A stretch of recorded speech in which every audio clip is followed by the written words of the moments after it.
اعوذ باللہ من الشیطان الرجیم بسم اللہ الرحمن الرحیم الہی انطقنی بالہدی والہمنی التقوی۔ سلسلہ کلام عالم زر کے عنوان سے جاری تھا، اور اس سے پہلے والے جلسے میں عالم زر کی حقیقت اور عالم زر کے جو قائلین ہیں مختصراً اس بات کی طرف اشارہ کیا تھا، اور وہ آیات کہ جن سے عالم زر کے عنوان سے وہ استفادہ کرتے ہیں، ایک آیت نمبر 172 سورہ مبارکہ اعراف کی، یا جن آیات کے اندر کلمہ میثاق استعمال ہوا ہے اس سے استفادہ کرتے ہیں، یا پھر وہ روایات ہیں کہ روایات کے باب میں بہت سی ایسی احادیث سے استفادہ کرتے ہیں کہ جن سے عالم زر کے عنوان سے اس کو آگے بڑھاتے ہیں۔ ایک اشارہ کیا تھا، بعض عالم زر کو قبول کرتے ہیں اور بعض عالم زر کا انکار کرتے ہیں، اور جس طرح کہ اس کی حقیقت کی طرف اشارہ کیا تھا کہ عالم زر سے مراد یہ ہے کہ دنیا میں آنے سے پہلے ایک ایسا عالم ہے جہاں پہ خداوند عالم نے ان تمام بشریت کے افراد کو پروان چڑھایا، عقل اور شعور دیا، عقل اور شعور دینے کے بعد پورے دین کو ان پہ پیش کیا۔ جنہوں نے قبول کر لیا وہ صاحب سعادت بن گئے، اور جنہوں نے قبول نہیں کیا وہ صاحب شقاوت بن گئے، اور اس کے بعد پھر اسی ذرے کی صورت میں واپس پلٹا دیا۔ واپس پلٹانے کے بعد پھر آہستہ آہستہ ان کو دنیا میں ظاہر کیا۔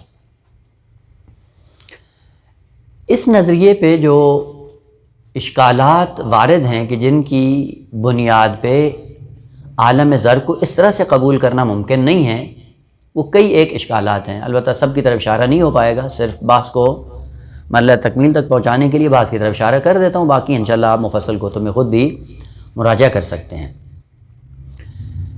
پہلا اشکال عالم زر کی اس تفسیر پہ یہ ہے کہ اگر خداوند عالم نے عالم زر میں سب کو عقل و بلوغ و شعور دے کر سب سے اعتراف لیا تھا، اعتراف لینے کے بعد پھر ان کو انہی ذرات کی شکل میں واپس پلٹا دیا، تو سوال یہ ہے کہ اس پورے عالم میں جب پوری بشریت کے افراد تھے تو من جملہ انبیاء کرام بھی تھے، معصومین کی ذوات طاہرین بھی تھیں، وہ سب سے اعتراف لیا خدا نے، اور اعتراف لینے کے بعد جب دنیا میں آئے تو یہ کیسے ممکن ہے کہ انسان عالم دنیا میں آئے اور کسی ایک فرد کو بھی وہ عالم زر کا میثاق یاد نہ ہو۔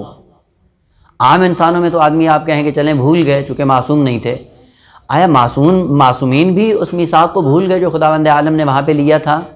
یہ کیسے ممکن ہے کہ سب کے سب بھول جائیں اور کسی کو بھی یاد نہ ہو؟ وہ اس اشکال سے جواب بعضوں نے دینے کی کوشش کی ہے، لیکن جواب اتنا تام نہیں ہے کہ نہ انسان جب اس عالم میں آتا ہے تو عالم دنیا میں جیسے ہی پہنچتا ہے اس مادے کے ساتھ وابستہ ہوتا ہے تو جو کچھ پہلے اس کو یاد تھا وہ سارے کا سارا بھول جاتا ہے، اور یہ بھولنا ایک طبیعی سی بات ہے، چونکہ ایک ایسے عالم میں آتا ہے اس عالم کی خصوصیات کی بنیاد پہ وہ پچھلے عالم کی خصوصیات انسان بھول جاتا ہے، اور یہ طبیعی سی بات ہے۔ وہ ائمہ طاہرین کیوں بھول گئے، معصومین کیوں بھول گئے، اس کے لیے کوئی جواب نہیں ہے۔ مزید برآن کہ عالم زر سے اگر فرض کیا کہ وہ ہے، اور عالم زر سے دنیا میں آنے کے لیے وہ عالم زر کی ساری خصوصیات اگر انسان بھول جاتا ہے تو دنیا سے جب عالم برزخ اور عالم قیامت میں انسان جا پہنچتا ہے تو یہ عالم سے یعنی دنیا کے عالم سے انتقال ہونا انتہائی سخت ہے، جس کے لیے قرآن نے ذکر بھی کیا ہے، ان زلزلۃ الساعۃ لشیء عظیم۔ اور جب موت آتی ہے انسان کو تو موت کے نتیجے میں انسان کے اوسان خطا کر جاتے ہیں، اور آہستہ آہستہ انسان نسیان کا شکار ہو جاتا ہے۔ اور آپ نے دیکھا ہے کہ فقہی اعتبار سے مستحب بھی ہے کہ انسان جب دنیا سے جاتا ہے تو اس کو تلقین پڑھانا مستحب ہے۔ اور تلقین میں آپ کون سی چیزیں اس کو بتاتے ہیں؟ یہی اسماء افہم کہہ کے کیا کرتے ہیں، وہی چھوٹی چھوٹی باتیں، کیا ہے کہ آپ کا رب کون ہے، کتاب کون ہے، قبلہ کیا ہے، پیغمبر کون ہے اور ائمہ کون، یہی باتیں ہیں نا۔ وہ یہ باتیں سب کو یاد ہیں، لیکن جیسی موت آتی ہے تو انسان حتیٰ یہ معلومات بھی بھول جاتا ہے۔ وہ پاس عالم زر سے جب دنیا میں آتے ہیں تو ظاہر ہے اس عالم میں آنے کی وجہ سے وہ ساری چیزیں انسان بھول جاتا ہے، آہستہ آہستہ ممکن ہے کسی کو یاد آئے۔ اور اس کا نمونہ یہی ہے کہ انسان جب دنیا سے جاتا ہے آخرت کی طرف تو سب کچھ بھول جاتا ہے، اور اسی لیے تلقین پڑھانا اس کے لیے مستحب ہے۔ بس عین ممکن ہے کہ عالم زر سے انسان نے میثاق خداوند عالم کے ساتھ کیا ہو، لیکن جیسے عالم دنیا میں آتا ہے بھول جاتا ہے، بس ممکن ہے کہ بھول جائیں۔ اس پہ اشکال یہ ہے کہ آپ نے قرآن کی وہ آیات پڑھی ہیں، اہل بہشت کی گفتگو اہل جہنم سے، اور دونوں کی طرح کی آیات موجود ہیں کہ جیسے بھی دنیا سے انسان آخرت کی طرف منتقل ہوتا ہے تو نتیجے کے طور پہ کئی ایسی چیزیں ہیں، باتیں ہیں جو اہل بہشت کو یاد ہیں۔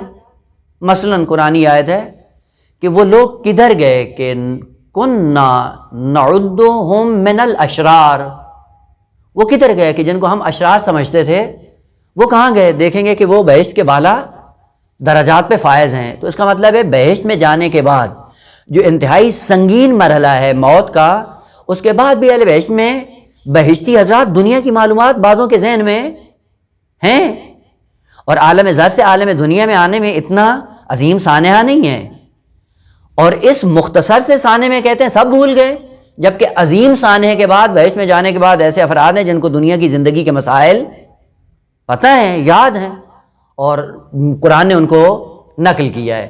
بس اگر کوئی عالم ہوتا بنام عالم زر، اور اس عالم کی خصوصیات اگر عقل اور شعور کی دنیا میں معلوم ہوتی تو جب دنیا میں آتے قطعاً بعض افراد کو وہ معلوم ہوتی۔ نتیجہ کیا ہے؟ چونکہ کسی کو بھی یاد نہیں ہے، اس سے نتیجہ کیا لیتے ہیں کہ اصل کوئی عالم زر ہے ہی نہیں کہ جس میں یہ کام ہوا ہو۔ اشکال دیگر کہ اگر عالم زر میں میثاق لیا گیا ہے، اور میثاق لینے میں جن لوگوں نے خدا کے فرمان پہ لبیک کہا وہی صاحب سعادت ہیں اور وہی صاحب نجات ہیں، اور جنہوں نے لبیک نہیں کہا وہ اہل شقاوت ہیں، تو سوال یہ ہے کہ آپ معصومین کی نسبت آپ کیا کہیں گے؟ کہ آیا انہوں نے خدا کی آواز پہ لبیک کہا یا نہیں کہا؟ یقیناً کہا ہوگا نا۔ تو اگر معصومین نے خدا کے اس میثاق پہ لبیک کہا ہے، اور خصوصاً وہ جو انہوں نے عالم زر میں تعہد دیا کہ ہم سارے دین پہ عمل کریں گے اور وہاں پہ اتمام حجت کروا کے دنیا میں آئے، تو ائمہ طاہرین کی صف میں ایک معصوم ہے بنام امام حسن عسکری علیہ الصلوۃ والسلام۔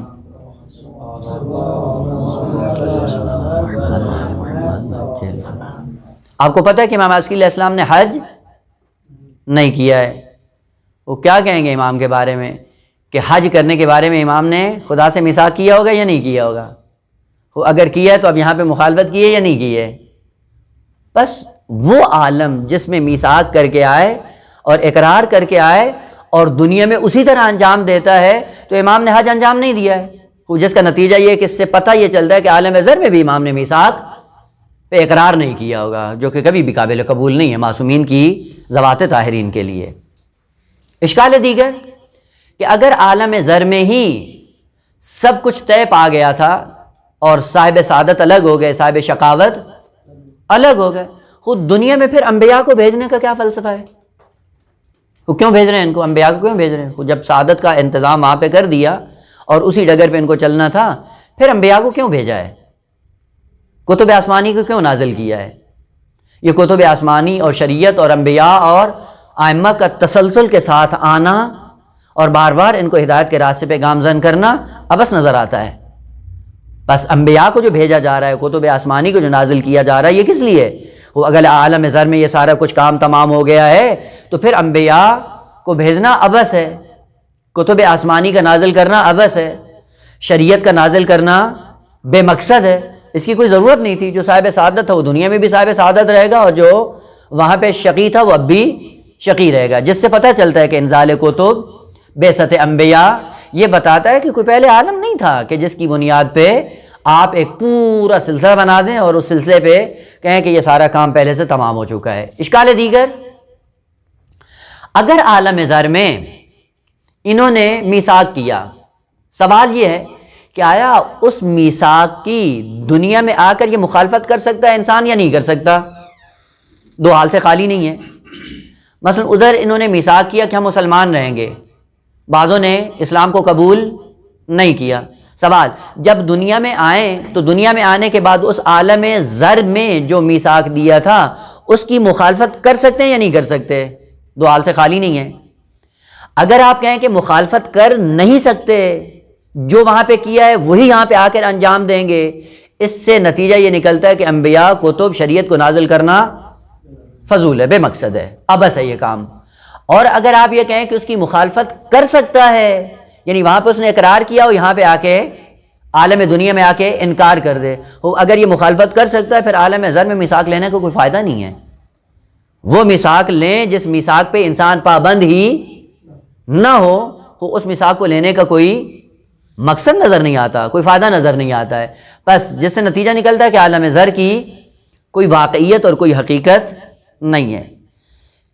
اور انتہائی سخت ترین اشکال کہ جس کے لیے کوئی رائے حل نہیں ہے وہ یہ ہے کہ اگر عالم ذر ہے اور عالم ذر کی یہ ساری خصوصیات ہیں تو نتیجہ پھر یہ اگر یہ کام ہوا ہے تو پھر یہ تکرار بھی ہو سکتا ہے، یعنی جو عالم ذر میں خدا نے میثاق لیا، ان انسانوں کو ذرات سے پروان چڑھا کے بڑا کیا، عقل دیا، شعور دیا، اور عقل و شعور دینے کے بعد ان سے میثاق لیا، اگر یہ کام وہاں پہ ہوا ہے تو اس قسم کا کام پھر بھی تکرار ہو سکتا ہے۔ آپ کو پتہ ہے کہ مذہب ہندو میں، ہندوؤں کا ایک عقیدہ ہے بنام تناسخ، نام سنا ہوگا، تناسخ نام سنا ہے نا؟ ہندوؤں کا ایک نظریہ ہے بنام تناسخ۔ اس کی حقیقت کیا ہے؟ وہ یہ کہتے ہیں کہ انسان اس دنیا میں جو برے کام کرتے ہیں، اس جسم میں رہ کے برے کام کرتے ہیں، پھر اس کو موت آتی ہے اور یہ جسم ختم ہو جاتا ہے، پھر کیا ہوتا ہے؟ پھر روح انسانی کو کسی اور جسم میں منتقل کر دیا جاتا ہے، اس جسم میں سزا اور جزا کو پاتا ہے۔ مثلا فرض کریں اس جسم میں انسان نے زندگی بسر کی، گناہ کیے، گناہ کرنے کے بعد کیا ہوتا ہے؟ جب موت آتی ہے تو اس جسم سے روح الگ ہو جاتی ہے، پھر چونکہ گناہ کیے تھے، اس گناہ کا خمیازہ بھگتنے کے لیے اس روح کو کسی ایسے گندے جسم میں منسلک کر دیا جاتا ہے جس کے نتیجے میں دنیا میں عذاب دیکھتا ہے۔ مثلا یہ جو لولے لنگڑے پیدا ہوتے ہیں، اپاہج پیدا ہوتے ہیں، یہ کون ہوتے ہیں؟ فرماتے ہیں یہ پہلے جنم میں وہ لوگ تھے جنہوں نے گناہ کیے ہیں، اور گناہ کی سزا پانے کے لیے اس جسم سے ان کو منسلک کر دیا جاتا ہے۔ اور اسی لیے کیا کہتے ہیں کہ ایک جنم نہیں ہے، انسان کے 7 ہیں یا کئی ایک جنم ہیں، یعنی ہر جنم کے بعد روح کو اعمال کے سائے میں دوسرے جسم سے وابستہ کر دیا جاتا ہے، منسلک کر دیا جاتا ہے۔ واضح؟ اب یہ تناسخ کا جو ان کا عقیدہ ہے، اور یہ سب کیا متفقون علیہ ہے کہ یہ عقیدہ اصل محال ہے کہ جسم جب اس جسم کے سائے میں روح پروان چڑھتی ہے اور روح اس جسم سے الگ ہو جاتی ہے، دوبارہ کسی دوسرے جسم سے وابستہ نہیں ہو سکتی، اصل محال عقلی ہے۔ اور محال عقلی کی دلیل کیا ہے؟ کہ ایک چیز جب بالقوہ سے نکل کر بالفعل بن جاتی ہے، دوبارہ بالقوہ کی طرف نہیں پلٹتی ہے، محال ہے اس کا بالقوہ کی طرف پلٹنا، ممکن ہی نہیں ہے، وابستہ نہیں ہو سکتی۔ اور تناسخ میں کیا ہے؟ بار بار ایک روح کو کئی ایک اجسام کے ساتھ اسی عالم دنیا میں مرتبط کیا جاتا ہے۔ اگر آپ نے کہا کہ عالم ذر ہے اور خدا نے ان ذرات کو نکالا، پروان چڑھایا، پروان چڑھانے کے بعد میثاق لیا، میثاق لینے کے بعد پھر ان کو ذرات میں تبدیل کر دیا اور پلٹا دیا واپس، خوب اگر یہ ہو سکتا ہے پھر ہندوؤں کا تناسخ بھی ہو سکتا ہے، جائز ہے۔ وہ جب ہندوؤں کی بات آئے وہ تناسخ کی بات کریں کہتے ہیں محال ہے، لیکن جب آپ کے عالم زر کی بات آئے بات تو ایک ہی ہے، آپ کی بات صحیح ہے لیکن ہندو جب وہ بات کرے تو آپ کیا کہتے ہیں؟ یہ باطل ہے اور محال ہے۔ اگر دونوں کے اندر تشابہ ایک جیسا ہے تو محال ہیں، تو پھر دونوں محال ہیں، اگر ممکن ہے تو دونوں ممکن ہیں۔ بس یہ کون سی بات ہے کہ آپ عالم زر کو جب بات اس کی کریں اور اس میں یہ ہو کہ ایک جسم سے روح وابستہ ہو پھر اس سے ہٹا لیا جائے اور پھر دوسرے جسم میں وابستہ کر دیا جائے عالم دنیا میں، یہ آپ کہیں کہ یہ ہو سکتا ہے، لیکن تناسخ ہندو والا وہ نہیں ہو سکتا نا۔ اگر یہ ہو سکتا ہے تو پھر تناسخ کے عقیدے کو بھی قبول کریں، جبکہ تناسخ کے لیے متفقن علیہ ہے اسلام کے اندر تمام مذاہب بدون استثناء، تمام مذاہب کے ماننے والے تناسخ کے بطلان اور محال ہونے کے قائل ہیں، پس تناسخ قابل قبول نہیں ہے۔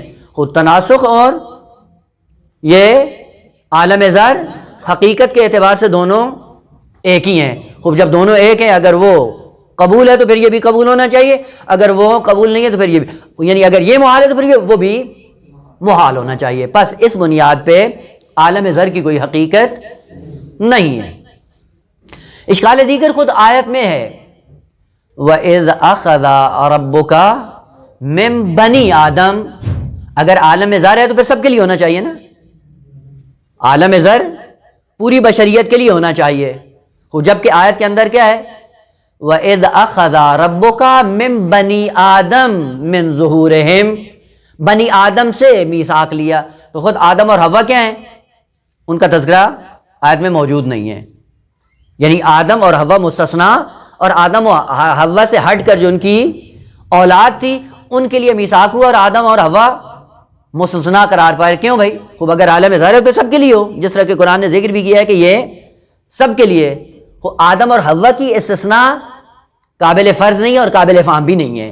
بس اگر یہ عالم ہوتا اور سب کے لیے ہوتا تو پھر آدم اور حوا کا تذکرہ بھی ہونا چاہیے تھا، چونکہ آدم اور حوا کا یہاں پہ تذکرہ نہیں ہے، اس سے پتہ چلتا ہے کہ یہ عالم سب کے لیے نہیں تھا۔ اگر یہ قانون کلی ہے تو پھر سب کے لیے ہونا چاہیے، جبکہ آیت کے اندر ان دو افراد کو مستثنیٰ قرار دیا گیا ہے۔ ان کو کہہ سکتے ہیں کہ آدم و حوا چونکہ ابو البشر اور ایک ام البشر ہیں اور ان کے کمالات اور فضائل بالاتر ہیں، فضائل کی بنیاد پہ ان کو نہیں ذکر کیا۔ خوب اگر فضائل کی بات ہے تو آدم کی نسل میں آنے والے کتنے ایسے معصومین ہیں جو حضرت آدم سے فضائل اور کمالات کی دنیا میں افضل ہیں۔ خوب جب ان کے لیے ہو سکتا ہے تو پھر آدم اور حوا کی استثناء قابل فہم نہیں ہے، جس سے پتہ چلتا ہے کہ یہ عالم نہیں تھا جس کی بنیاد پہ یہ سارا سلسلہ آپ نے بنایا ہو۔ اشکال دیگر جو خود آیت کے اندر موجود ہے، آپ نے عالم زر میں کہا کہ بعض ایسے تھے جنہوں نے لبیک کہا اور بعض ایسے تھے جنہوں نے لبیک نہیں کہا، یعنی بعض منکر اور بعضوں نے اقرار کر لیا۔ آیت کیا کہہ رہی ہے؟ آیت کہہ رہی الست بربکم، قالو جمع کا صیغہ ہے، اور جمع کا مطلب کیا ہے؟ سب نے، کوئی استثناء نہیں ہے، یعنی قرآن نے نہیں کہا کہ بعضوں نے کہا اور بعضوں نے نہ کیوں۔ آیت کیا کہہ رہی؟ قالو، سب نے اقرار کیا، اس کا مطلب ہے کہ کوئی منکر وہاں پہ نہیں تھا۔ خوب آپ نے عالم زر کیسے بنا دیا کہ بعضوں نے اقرار کر لیا اور بعضوں نے انکار کر دیا؟ آیت کے اندر یہ بات نہیں ہے۔ پس اگر آیت پہ فوکس ہو تو آیت بتا رہی ہے کہ جب خداوند عالم نے اپنی ربوبیت کو پیش کیا تو ربوبیت کو قبول کرنے میں کسی نے بھی انکار نہیں کیا ہے، اور جب کسی نے بھی انکار نہیں کیا، خب آپ نے عالم زر کی کیوں ایسی تفسیر کی ہے کہ جب خدا نے اپنی ربوبیت کو پیش کیا بعضوں نے قبول کر لیا اور بعضوں نے قبول نہیں کیا، درست ہے؟ پس آیت کے اندر کوئی استثناء موجود نہیں ہے، بلکہ آیت نے کہا قالو بلا شہدنا، سب نے کہا کہ ہم اس پہ شاہد ہیں، آپ کی ربوبیت کو مانتے ہیں، اور کوئی ایک جزئی بھی ایسی نہیں تھی کہ جس نے اس میثاق کا انکار کیا، سب نے اقرار کیا ہے، اور کوئی بھی ایک فرد بھی اس سے استثناء نہیں ہے۔ اس سے پتہ چلتا ہے کہ یہ عالم زر کی طرف ناظر نہیں ہے۔ اشکال دیگر جو خود آیت کے اندر موجود ہے وہ یہ ہے کہ ہم نے یہ سارا سلسلہ کیوں کیا، اقرار کیوں لیا؟ کہ کل جب قیامت کے دن تم پہنچو تو بہانہ یہ پیش نہ کرنا کہ ہم کیوں دین کے دائرے میں نہیں آئے، اس لیے کہ ہمارے آباء و اجداد مشرک تھے۔ کیونکہ اکثر ہوتا یہی ہے کہ دنیا میں انسان جو اپنا دین اپناتا ہے تو وہ کیا ہوتا ہے؟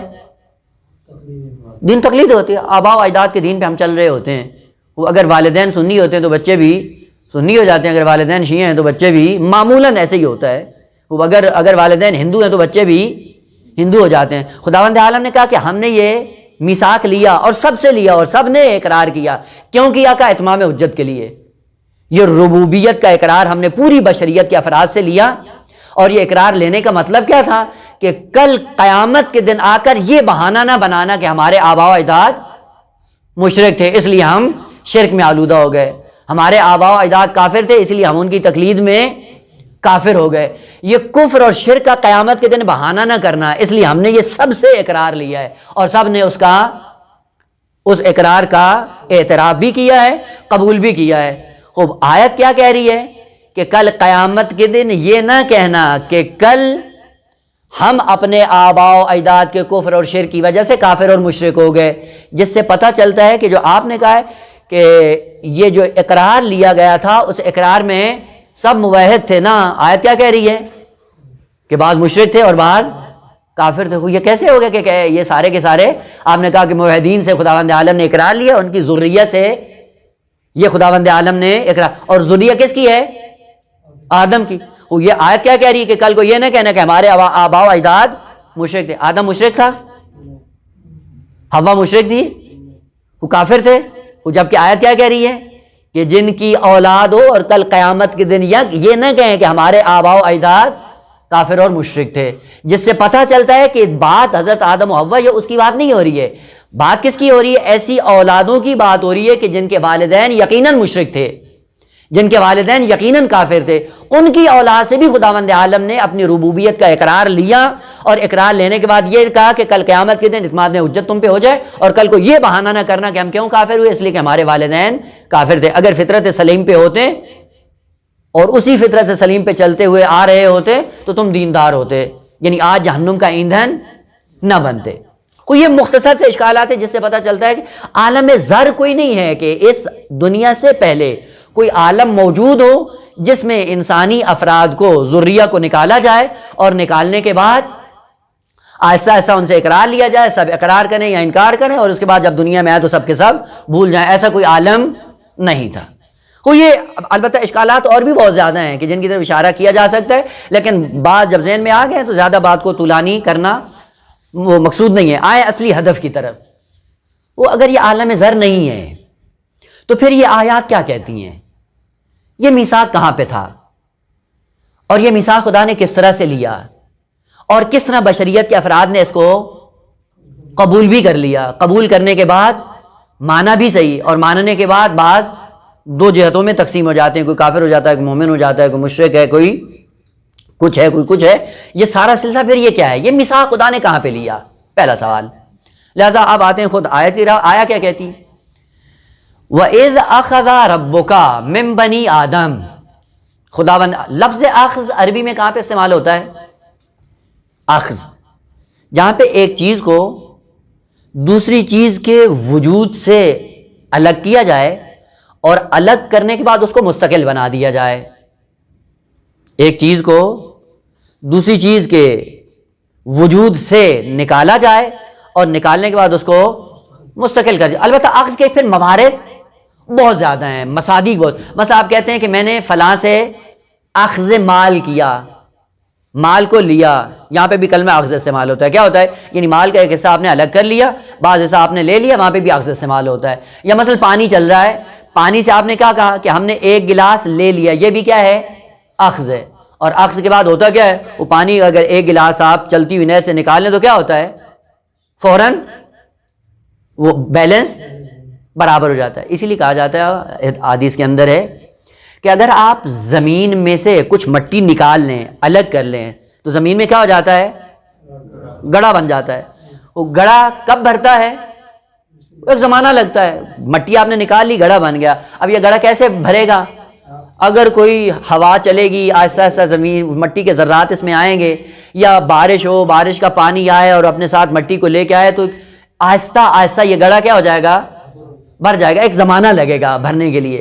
لیکن چلتے ہوئے پانی سے اگر آپ ایک بالٹی نکال لیں تو جو خلا آتا ہے وہ کب بھرتا ہے؟ فوراً بھر جاتا ہے۔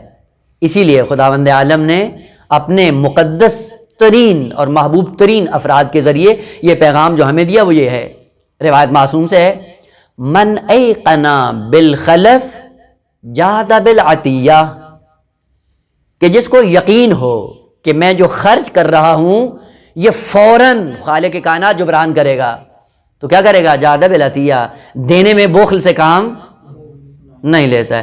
وہ جو نہیں دے رہا ہے وہ کیا ہے؟ اس کے تفکر میں یہ ہے کہ زمین میں گڑھا کھودا جا رہا ہے، پتہ نہیں بھرے گا یا وہ انسان کے پاس جب سائل آتا ہے تو کہتا ہے 2 ٹکے دے دو، دینے کے بعد یہ دے دیا جیب خالی ہو جائے گی، مجھے کہاں سے ملے گا؟ اس کے عقیدے میں کیا ہے کہ جب دے گا تو زمین میں گڑھا کھودا جائے گا۔ اگر وہ انسان ہو جو کہے کہ نہیں، پانی سے 1 گلاس نکالنے سے کوئی فرق، فوراً اس کی جگہ بھر جاتی، جبران ہو جاتا ہے۔ جب اس یقین انسان کو اس طرح سے ہو پھر جب بھی سائل آتا ہے فوراً دے دیتا ہے۔ من ایقن بالخلف، جس کو یقین ہے کہ میں جو خرچ کروں گا خدا فوراً اس گڑھے کو بھر دے گا، پھر وہ بخل سے کام نہیں لیتا۔ اسی لیے آپ جا کے سورہ حل عطا میں 3 دن روزہ رکھتے ہیں، اور 3 دن روزہ رکھنے کے بعد جب شام کا وقت آتا ہے افطار کا تو کیا کرتے ہیں؟ جیسے ہی سائل آتا ہے دروازے پہ اٹھا کر یہ سوچتے نہیں ہے کہ دے دیا تو ہمارا کیا بنے گا۔ من ایقن بالخلف جاد بالعطیہ۔ اور یہ معصومین کی بات نہیں ہے، ان معصومین کے ساتھ ساتھ ایک غیر معصوم شخصیت بنام فضہ بھی شامل تھی اس سورہ حل عطا کے اندر۔ یہ اس کی معرفت کا یہ عالم ہے کہ معصومین کی تربیت میں جب رہتی ہے اس کے چہرے پہ ملال نہیں آتا، روزہ رکھنے میں بھی شریک ہے اور سخاوت کرنے میں بھی شریک ہے۔ اور جب خداوند عالم نے اجر کے طور پہ کہا تو خداوند عالم نے کہا میری ذات آپ کی شاکر ہے اور تم سارے کے سارے مشکور بنے ہوئے ہے یا نہیں ہے؟ جس کو یقین ہو کہ یہ بھر جائے گا وہ فوراً دے دیتا ہے، اور جب وہ دے دیتا ہے وہ دیکھتا ہے کہ سری ترین کام جو ہوتا ہے خداوند عالم جبران کر دیتا ہے۔ وہ ہماری زندگی میں جبران کیوں نہیں ہوتا؟ خداوند عالم کا یہ فرمانا ہے، یعنی قانون ہے خدا کا، کہ جس قسم کا عقیدہ میرے بارے میں پیدا کرو گے میری برخورد آپ کے ساتھ ویسی ہی ہوگی۔ اگر دیتے ہوئے تذبذب، شک اور تردید کا شکار ہو کہ جی کہاں سے آئے گا، وہ بھلے کہیں نہیں آئے گا، لیکن اگر دیتے ہوئے انسان کو خدا کے بارے میں یہ یقین ہے کہ جس نے یہ دیا ہے بعد میں بھی دے سکتا ہے، وہ فوراً دے دیتا ہے۔ بس مانا کر رہے تھے اخذ کا۔ اخذ کیا ہے؟ یعنی ایک چیز کو دوسری چیز سے جب نکالا جائے اور نکالنے کے بعد وہ مستقل ہو جائے۔ وَإِذْ أَخَذَ رَبُّكَ، خدا نے کیا کیا؟ اخذا، نکالا۔ کس کو؟ بنی آدم کو۔ کہاں سے؟ من ظہورہم، یعنی نسل انسانی کو جب آگے بڑھایا۔ کس صورت میں نکالا؟ آپ کو پتا ہے کہ نسل انسانی کیسے بڑھتی ہے؟ کہ مرد سے نطفہ یعنی اس کے وجود سے الگ ہوتا ہے، رحم مادر میں جاتا ہے۔ یہی نطفہ ایک زمانے میں جزء باپ تھا، باپ کے ایک جز کو نکالا گیا، الگ کیا۔ یہی الگ کرنا کیا ہے؟ اخذ ہے۔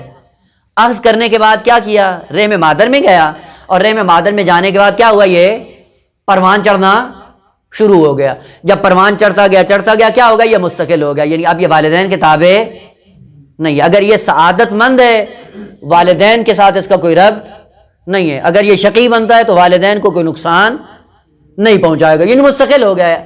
اس کی اپنی زندگی ہے، اس کی سعادت اور شقاوت اپنے لیے ہے۔ اس لیے خداوند عالم نے کہا کہ ہم نے نسل انسانی کو جب بڑھایا، بڑھانے کے بعد کیا کیا تھا کہ والدین سے اس کو ہم نے الگ کیا۔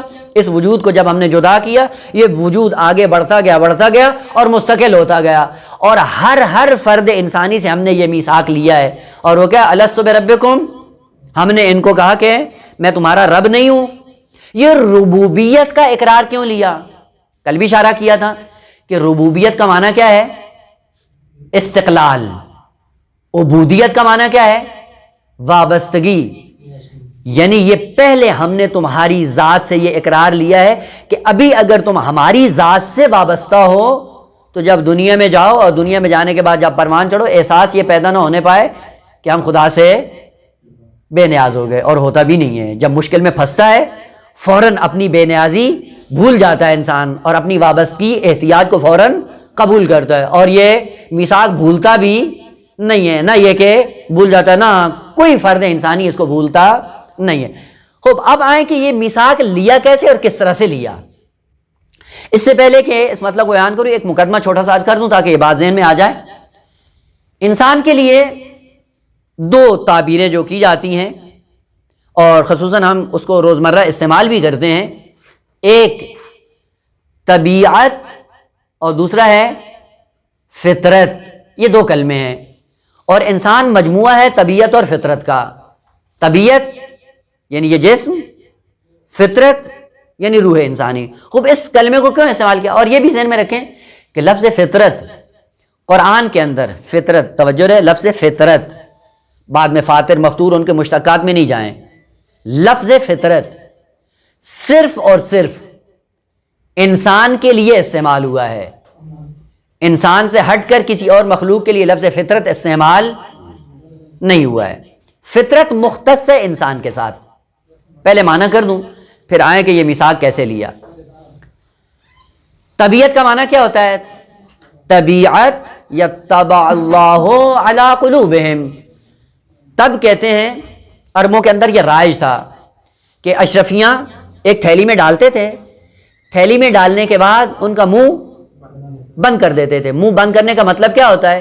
یعنی جو کچھ اس کے اندر ڈال دیا گیا ہے اور جب اس کا منہ بند کر دیا گیا ہے، منہ بند کرنے کے بعد اس تھیلی کے اندر نہ کسی چیز کو ڈالا جا سکتا ہے نہ کسی چیز کو نکالا جا سکتا ہے. جو ڈال چکے ہیں بس وہی رہے گا، نہ اس میں کمی ہوگی نہ زیادتی ہوگی. طبیعت کا معنی یہ ہے کہ انسان کا ایک وجودی حصہ بنام جسم انسانی، جن کے اندر جسم انسانی کے اعتبار سے جو کمالات اس کے اندر پائے جاتے تھے اور ممکن تھا، وہ سارے کمالات خدا نے اس کے اندر دے دیے اور دینے کے بعد اس کا منہ بند کر دیا. اور اس کو کیا کہہ دیا؟ طبیعت. یہ طبیعت کس کے اندر ہے؟ یہ جمادات کے اندر بھی ہے، نباتات کے اندر بھی ہے، حیوانات کے اندر بھی ہے اور انسان کے اندر بھی ہے بنام جسم. مثلا بعض خصوصیات ہیں طبیعی. طبیعی خصوصیات کیا ہوتی ہیں؟ یعنی جس نے خدا نے کمال ڈالا، کمال ڈالنے کے بعد ان کا منہ بند کر دیا اور منہ بند کرنے کے بعد اب اس میں کمی زیادتی نہیں ہو سکتی ہے. اس کو کہا جاتا ہے طبیعت. مثلا آپ کہتے ہیں پانی کہاں جاتا ہے اگر آپ اس کو آزاد چھوڑ دیں؟ کہاں جاتا ہے؟ نیچے کی طرف. کیوں نیچے کی طرف جاتا ہے؟ اس کی طبیعت کے اندر خدا نے یہ چیز رکھ دی ہے کہ ہمیشہ کدھر جائے گا؟ نیچے جائے گا. اگر آپ کو اوپر لے جانا ہو تو پھر کیا کریں گے؟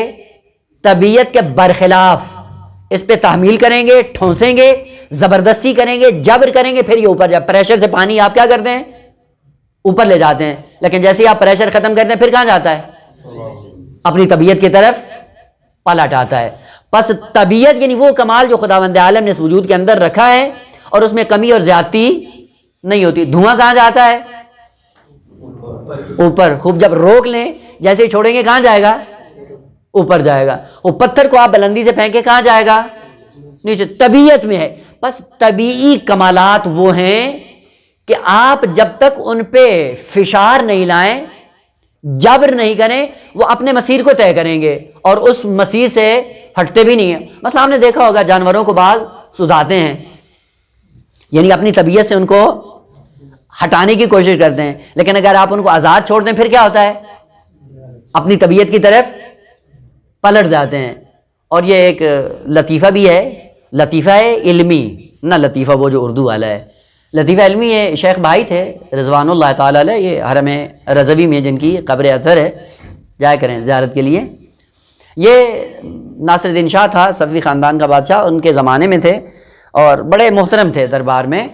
تو ناصر الدین شاہ نے بعض افراد کے ذریعے اپنے بعض مہمانوں کو بلایا اور اس میں بلیوں کو تھوڑا بہت انہوں نے سدھایا. اور سدھانے کے بعد کیا کہا کہ ایک ٹرے دی اور ٹرے میں موم بتیاں تھیں اور موم بتیوں کو ان کو پہلے وہ سدھاتے رہے. سدھانے کے بعد جب مہمان بلائے تو بلیاں اس ٹرے کو جس کے اندر موم بتیاں تھیں اٹھا کر مہمانوں کے سامنے انہوں نے پیش کی. تو آ کے شیخ بھائی سے کہتے ہیں کہ دیکھا ہے کہ خدا نے تو کہا کہ یہ طبیعت ہوتی، طبیعت بدلتی نہیں، ہم تو بدل دی. یہ تو ان کا کام یہ نہیں ہے کہ اتنے نظم و ضبط کے ساتھ ٹرے کو اٹھائیں اور ٹرے میں موم بتیاں بھی ہوں اور موم بتیوں کے بعد یہ اسی طرح نظم و ضبط کے ساتھ لا کر مہمانوں کے سامنے پیش کریں. تو شیخ بھائی نے کہا کہ ایک مرتبہ پھر ان کو دعوت دیں، اگلی دعوت میں پھر ان کو بلائیں، دیکھتے ہیں کہ یہ اپنا انداز اسی طرح رکھتی ہیں یا نہیں رکھتی. پھر سے اہتمام کیا. اہتمام کرنے کے بعد شیخ بھائی بھی وہاں پہ موجود تھے، اور جیسے ہی وہ بلیاں آ رہی تھیں ٹرے کو لے کے تو آغا نے 2-3 چوہے چھوڑ دیے، اور جیسے ہی چوہوں کو دیکھا ٹرے انہوں نے پھینکا اور فوراً بھاگی چوہوں کی طرف۔ یہ طبیعت ہے، طبیعت اس سے آدمی دور نہیں جا سکتا، طبیعت کے مطابق چلتا ہے، اور انسان کو طبیعت دی، اور طبیعت کا خاصہ کیا ہے؟ یعنی انسان کے اندر یہ موجود ہے، فرد انسانی جتنے، مثلا فرض کریں یہ بچہ ہوتا ہے چھوٹا سا، آپ کہتے ہیں کہ اس کے اندر عقل اور شعور نہیں ہوتا، ایسے ہی ہے نا؟ جب عقل اور شعور نہیں ہوتا ہے، اب آپ اس کی ماں کو کئی مشابہ خواتین کے ساتھ بٹھا کر آپ رکھ دیں ایک محفل میں، لباس ایک جیسا ہو، ساری خصوصیات ایک جیسی ہوں، بچے کو چھوڑ دیں، رو جائے گا کدھر؟ یہ عقل کی بنیاد پہ جا رہا ہے، یہ طبیعت کی بنیاد پہ جا رہا ہے، اور یہ طبیعت فرد انسانی کے اندر موجود ہے۔ پس طبیعت کی خصوصیت یہ ہے کہ جس طرح سے خدا نے خلق کر دیا ہے اسی ڈگر پہ یہ خود بخود چلتا رہے گا جبری اعتبار سے۔ مثلا شہد کی مکھیاں ہیں، کیا کرتی ہیں؟ پھولوں پہ بیٹھتی ہیں، رس چوستی ہیں، چھتے میں آتی ہیں، شہد بناتی ہیں، اور یہ کام کیا کر رہی ہیں؟ طبیعت کے مطابق یہ سارا کام چل رہا ہے، اور اس میں کوئی تبدیلی بھی نہیں آتی۔ جب سے خدا نے خلق کی ہیں اس وقت سے ان کا یہی کام ہے، اور یہ کام کرتی چلی جا رہی ہیں۔ پس انسان طبیعت کے بل بوتے پہ انہی کمالات کو انجام دیتا ہے جو خدا نے ان کے اندر فیڈ کر دیا ہے، اور اس سے کوئی مخالفت بھی نہیں کرتا ہے یہ انسان، یہ طبیعت کا خاصہ ہے۔ اور ہم اکثر جب پوچھتے بھی ہیں تو کیا کہتے ہیں؟ جی آپ کی طبیعت ٹھیک ہے، وہ طبیعت پوچھیں یا نہ پوچھیں وہ اپنے ڈگر پہ چلتی رہے گی۔ پوچھنا کیا چاہیے؟ ہاں بھائی آپ کی فطرت سالم ہے یا نہیں ہے، وہ نہیں پوچھتے ہیں۔ اس طرح سے ہم مادیت کے اندر گھرے ہوئے ہیں، جب پوچھتے بھی ہیں تو حال احوال میں طبیعت کی مشکلات کو حل کرنے کی کوشش کرنا۔ طبیعت کے اندر خداوند عالم نے جو نظام رکھ دیا ہے وہ نظام جبری طور پہ اس کے تابع ہو کر انسان چلتا رہے گا، اور یہ بچپن میں طبیعت کا سلسلہ چلتا رہتا ہے، لیکن آہستہ آہستہ جب ہوتا ہے پھر طبیعت سے ماورا ہو کر پھر فطری تقاضوں کے مطابق چلنا شروع ہو جاتا ہے۔ دوسرا حصہ جو انسان کا ہے وہ کیا ہے؟ فطرت۔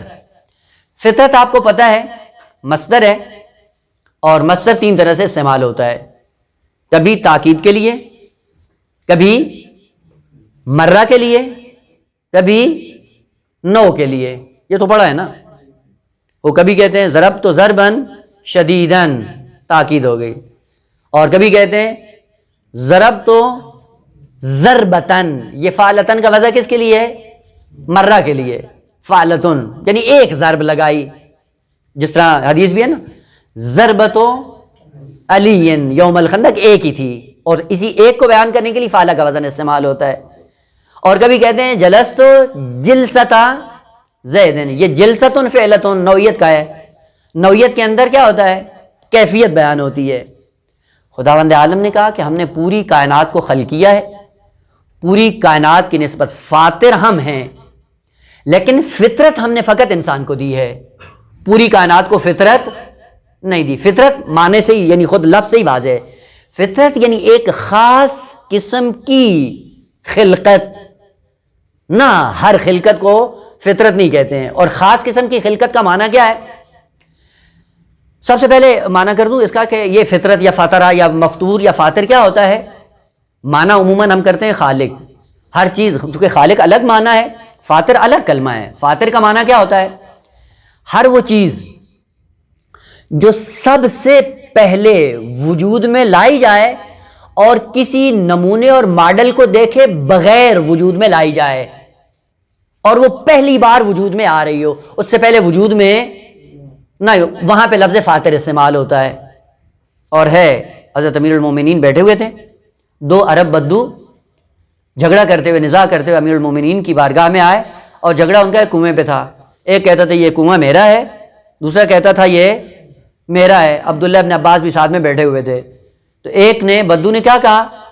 انا فطرتھا، یعنی سب سے پہلے کنویں کو میں نے کھودا ہے، جب میں کھود کر گہرائی تک گیا ہوں تو زحمت میری میرا ہونا چاہیے۔ عبداللہ ابن عباس بیٹھا ہوا تھا، کہتا جب یہ عربوں کا، ان بدوؤں کا آپس میں جھگڑا ہوا، جب انہوں نے یہ کہا اس دن مجھے پتہ چلا کہ لفظ فاطر کا معنی کیا ہے۔ پس فاطر میں یہ خصوصیت ہے کہ جو سب سے پہلے کام کرے، اس کام میں کوئی اس پہ سبقت نہ لے جائے، اس کو فاتر کہا جاتا ہے، اور جو سب سے پہلی مخلوق ہو جو خلقت کا لباس پہننے میں سب پہ سبقت لے جائے وہ مفطور کہلائے گی۔ فطرت کیا ہے؟ ایک خاص خلقت۔ وہ خاص خلقت کیا ہے؟ خداوند عالم نے جن جن مخلوقات کو خلق کیا ان میں سے کتنی ہیں؟ بعض مادی مخلوقات ہیں، بعض روحانی اور نورانی، مثلا ملائکہ نورانی مخلوق ہیں، اور یہ جو عالم مادہ کے اندر حیوانات کی ایک دنیا، یہ کیا ہے؟ جسمانی مخلوق ہے۔ ان دونوں کے اندر خداوند عالم کا قانون کیا تھا؟ نورانی مخلوق جن جن کمالات پہ پہنچ سکتی تھی ان کو وہ سارے کمالات دے کر خداوند عالم نے خلق کر دیا، لہذا ان کے اندر کمی اور زیادتی نہیں ہوتی۔ اور اسی طرح حیوانات کی دنیا میں بھی جن جن کمالات تک پہ وہ جا سکتے تھے وہ کمالات ان کو دے کر دنیا میں روانہ کر دیا۔ بیچ میں ایک انسان جب اس کو خلق کیا تو خداوند عالم نے کہا کہ نہ، تمہیں کمال نہیں دوں گا، تمہیں کمال، تیری خلقت دوسروں سے الگ ہو جائے گی، کیفیت تیری خلقت کی بدل جائے گی۔ اور وہ کیا ہے کہ ہم ملائکہ کو خلق کریں گے، کمال دے کے خلق کریں گے اور اسی کمال پہ چلتے رہیں گے۔ حیوانات کو جو خلق کریں گے ان کے اندر جتنے کمالات ہیں، جتنے غرائز ہیں، جتنی شہوات ہیں، غضب ہیں، یا جتنے بھی ان کے اندر موارد ہیں، وہ سارے ان کو دے کر ہم خلق کریں گے۔ لیکن انسان کا تمہیں ہم کچھ بھی نہیں دیں گے، تیری خلقت کا انداز انوکھا ہوگا۔ وہ کیا ہے کہ آپ کو کمال تک جانے کی صلاحیت دیں گے، انحطاط میں جانے کی صلاحیت دیں گے، نہ آپ کو انحطاط میں رکھیں گے، نہ آپ کو کمالات کی دنیا پہ رکھیں گے، بلکہ حد استوا میں رکھیں گے۔ اور حد استوا کا معنی کیا ہے؟ آپ اس استعداد کو فعلیت میں بھی تبدیل کر سکتے ہیں، کمال بنا لیں، یا اپنی صلاحیت کو استعمال کرتے ہوئے اپنے لیے وبال جہنم بنا لے، یہاں پہ ڈیپینڈ کرتا ہے۔ اور یہی انداز خلقت جو انسان میں مختلف ہوا ہے، اسی کو خداوند عالم نے فطرت کہا ہے کہ ہم نے فقط انسان کو فطرت دی، یعنی پورے کمالات اس میں نہیں رکھے، بلکہ کمال تک جانے کا ذریعہ، وسائل، ابزار فراہم کیے کہ ان وسائل کی مدد سے اپنے آپ کو آپ نے منزل کمال تک پہنچانا ہے۔ مثلا جب دنیا میں آئے تو کیا کہا خدا نے؟ هو الذی اخرجکم من بطون امہاتکم لا تعلمون شیئا۔ جب دنیا میں آئے تو کیا جانتے تھے؟ فیلسوف تھے، فقیہ تھے، اصولی تھے، متکلم تھے، انجینئر تھے، ڈاکٹر تھے، کیا تھے؟ کچھ بھی نہیں تھے، لیکن یہ ساری صلاحیتیں ہم نے تمہارے اندر رکھ دی ہیں، اور یہی فطرت ہے۔ فطرت کا معنی پتہ چل گیا، یعنی ایک خاص خلقت، اور خاص خلقت یہ ہے کہ ہم نے وہ کمال نہیں دیا آپ کو، کمال تک جانے کی صلاحیت دی ہے۔ اس صلاحیت کو استعمال کرتے ہوئے ڈاکٹر بھی بن سکتے ہیں، انجینئر بھی بن سکتے ہیں، فیلسوف بھی بن سکتے ہیں، متکلم بھی بن سکتے ہیں، مفسر بھی بن سکتے ہیں، سارا کچھ ہے۔ جس طرح آپ اپنی صلاحیت کو استعمال کریں گے وہی کمال آپ حاصل کر لیں گے۔ یہ کیا ہے؟ فطرت۔ یہ فطرت ہم نے آپ کو دی ہے۔ اب آئیں، وہ میثاق کیا تھا؟ اس میثاق اور اس عالم ذر میں جو عہد لیا گیا تھا، اس عہد کا مطلب یہ تھا کہ یہی انسان جو وجود انسانی خدا سے لے کر عالم دنیا میں آتا ہے، یہی شکل انسانی میں آنا یہ عہد الہی ہے، یہ میثاق الہی ہے کہ انسانی وجود اللہ سے لے کر جب دنیا میں آتا ہے، یہ میثاق وجودی ہے جو خداوند عالم نے خلقت کے اندر رکھ کر انسان کو دنیا میں روانہ کیا ہے۔ اسی لیے خداوند عالم نے کیا کہا؟ انا عرضنا الامانۃ علی السماوات والارض والجبال فابین ان یحملنها واشفقن منها۔ کیا کہا؟ کہ ہم نے اپنی امانت کو پیش کیا، کس پر؟ زمین، آسمان، پہاڑ، یعنی کل کائنات پر ہم نے اپنی امانت کو پیش کیا۔ البتہ ابھی اس میں نہیں جائیں کہ وہ امانت کیا ہے۔ بعضوں نے کہا ارادہ ہے، بعضوں نے کہا اختیار ہے، بعضوں نے کہا ولایت ہے، بعضوں نے کہا دین ہے، بعضوں نے کہا شریعت، وہ مصادیق ہیں، لیکن اس میں بھی جانے کی ضرورت نہیں ہے۔ امانت کہا کہ میں آپ کو دے رہا ہوں، پوری کائنات سے کہا میری امانت کو اٹھاؤ گے؟ پوری کائنات نے انکار کر دیا، کہا نہ، ہم اس امانت کو نہیں اٹھا سکتے۔ فحملها الانسان، بڑھ کر انسان نے اس امانت کو اٹھا لیا۔ وہ امانت کیا تھی؟ یعنی پوری کائنات سے کہا کہ میں تمہیں مکمل بنا کے بھیجوں یا خود بن کر آؤ گے میری بارگاہ میں؟ پوری کائنات نے کہا نہیں، ہمارے اندر بننے کی صلاحیت نہیں ہے، ہمیں بنا کر بھیجو۔ لیکن انسان آگے بڑھا، اس نے کہا نہ، مجھے صلاحیت دے کے بھیجو، میں بن کر آؤں گا آپ کی بارگاہ میں۔ یہی بن کر آنا، یہ میثاق ربوبی ہے خداوند عالم کی بارگاہ میں۔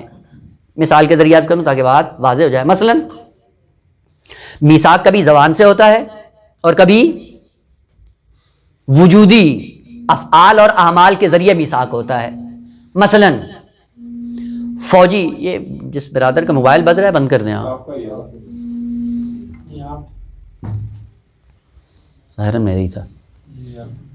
دیکھیں کبھی میثاق زبان سے ہوتا ہے اور کبھی میثاق اعمال اور افعال کے نتیجے میں ہوتا ہے.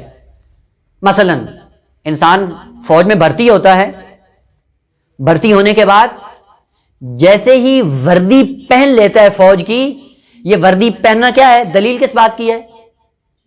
کہ جو قوانین اس فوج کے ہیں آپ کو قبول کرنے ہیں. تو یہ قبول کرنا کیا ہے؟ میثاق ہے فوج کے ساتھ. اور کس طرح سے میثاق کو قبول کیا ہے؟ وردی کو پہن کر. یہ وردی کو پہن کر اس حصے کا، اس پورے نظام کا حصہ بن جانا، یہ میثاق ہے. اگر وردی پہن لیے تو پھر ان قوانین پہ عمل کرنا آپ کی ذمہ داری بن جاتی ہے. یہ میثاق کیا ہے؟ میثاق عملی. یہ کیسے کہیں گے؟ بعد میں پھر یہ ہوگا کہ ہاں یہ شخص فوجی بنا، فوجی بننے کے بعد ہم نے ان سے میثاق لیا اور اس نے میثاق کو قبول کر لی. کیسے قبول کیا؟ کہ وردی پہن کر اس نے اس پہ امضا کر دیا کہ ہم قوانین جو فوج کے اس پہ عمل کریں گے. یا فرض کریں آپ کسی ادارے میں جاتے ہیں اور اس ادارے میں آپ کو بھرتی کر لیا جاتا ہے، اور جیسے ہی آپ اس ادارے کے اندر جاتے ہیں اور آپ کی نوکری لگ جاتی ہے، اس ادارے کے اندر آپ کا قدم رکھنا ہی میثاق ہے اس ادارے کے قوانین کے ساتھ. کہ جب آپ ادارے میں جا رہے ہیں تو یا تو نہ آتے، اگر آئے ہیں تو اب قوانین کو فالو کرنا ہے. یہی اس ادارے کے اندر قدم رکھنا میثاق ہے اس انسان کا اس ادارے کے ساتھ. مثال کو اپنی ذات کی طرف لے کے آئیں. حوضے میں آتے ہیں، ایک زمانہ ہوتا ہے کہ حوضے میں لباس نہیں پہنتے ہیں، اور ایک زمانہ آتا ہے لباس پہن لیتے ہیں. یہ لباس پہننا میثاق ہے امام زمان کے ساتھ.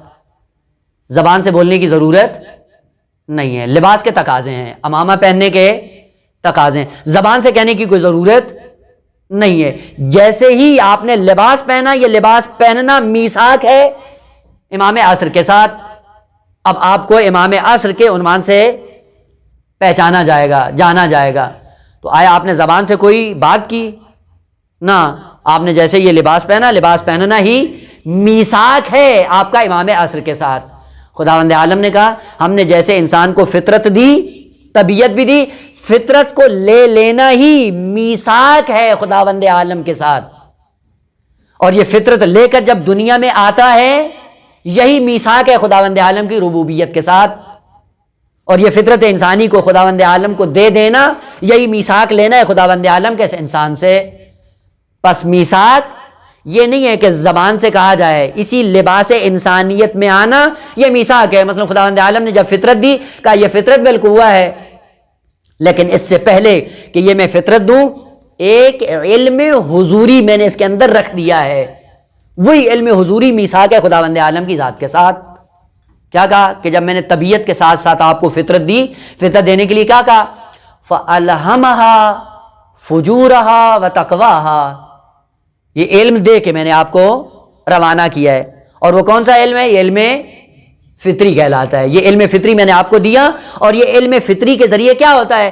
اسی علم فطری کے ذریعے انسان ربوبیت خدا کا اقرار کرتا ہے، دین کا اقرار کرتا ہے، دین کی تعلیمات کو قبول کرتا ہے. اور جس کی فطرت سالم ہوتی ہے وہ دین کو قبول کرتا ہے، اور جس کی فطرت اس راستے سے منحرف ہو جاتی ہے وہ ایسا ایسا دین کے خلاف جا کر قیام کرتا ہے. بس میثاق اور فطرت اور عہد سے مراد یہ نہیں تھا کہ ایک عالم ہو، وہاں پہ انسان کو پروان چڑھایا جائے، زبان کے ذریعے خدا کی بارگاہ میں جا کے اقرار کرے. نہ، ایسا نہیں تھا، بلکہ انسان کا لباس انسانیت پہن کر دنیا میں آ جانا یہی میثاق ہے، یہی فطرت ہے، یہی عہد ہے، یہی پیمان ہے.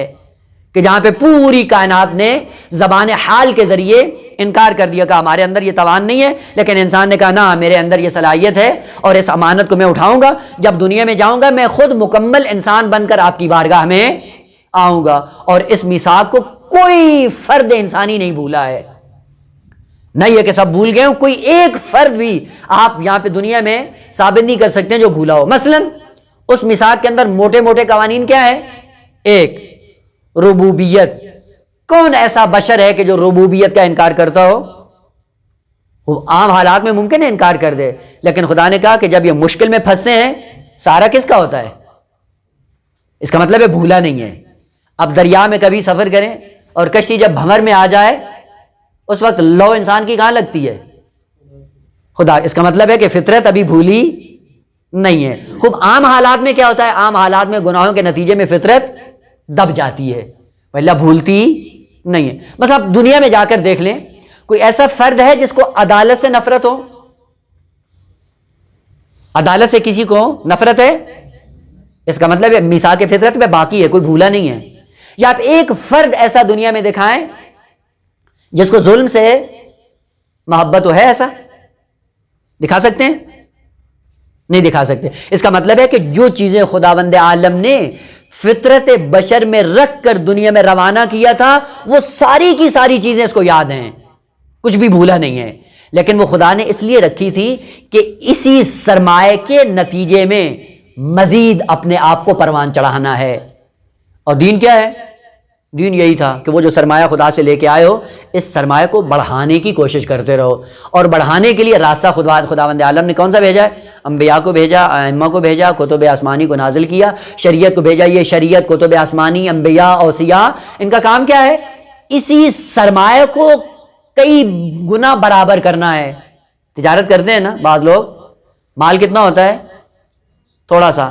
وہ جب تجارت میں آتے ہیں تو پھر کیا ہوتا ہے؟ ایک دن وہ ملینوں، لاکھ پتی، کروڑوں پتی ہو جاتے ہیں، ارب پتی بن جاتے ہیں. یہ کیا ہوا؟ سرمایہ مختصر سا تھا اور مختصر سرمایہ کو کام میں لاتے ہوئے کتنا بڑھا دیا، اربوں پتی ہو گئے. اور بعضوں کے پاس میراث میں بہت کچھ ملتا ہے لیکن نااہل ہوتے ہیں، جو ملتا ہے وہ بھی تباہ کر دیتے ہیں.